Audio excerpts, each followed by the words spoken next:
President Donald Trump's chaotic leadership style, his high-handedness with advisors and constant urge to attack when questioned or criticized have left him isolated and bereft of allies, both in the White House and in the Republican Party.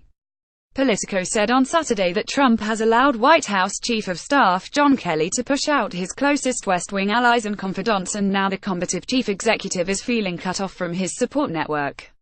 "I think he's been humbled," the friend said. "But he has no friends left in his own administration. He trusted Jared, but Jared's in a box, fighting his own battles. He had Keith, he had Corey every now and then.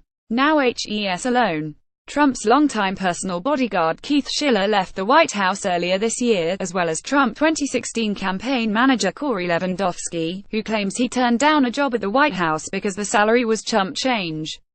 Politico's Annie Coney and Eliana Johnson spoke with a number of Republican officials, White House aides and advisors and longtime Trump associates to paint a portrait of a president frustrated by his lack of political and personal support, but who apparently can't see that he is reaping the dividends of his own fecklessness, divisiveness and his driving need for vengeance.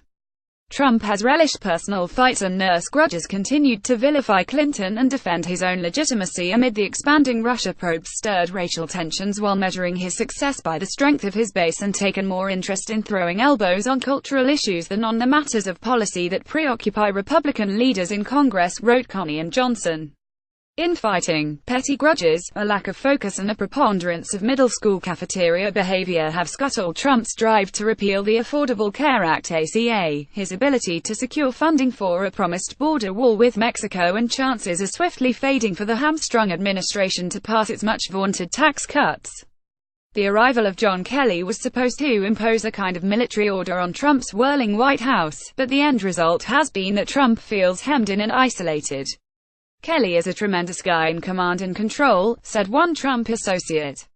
"But it's not how this president likes to live. He curates by having different points of view around. He wants an open door. He wants to be the final arbiter of everything." And while things inside the White House may run smoother, Trump has continued to regularly vent on Twitter and descend into personal attacks.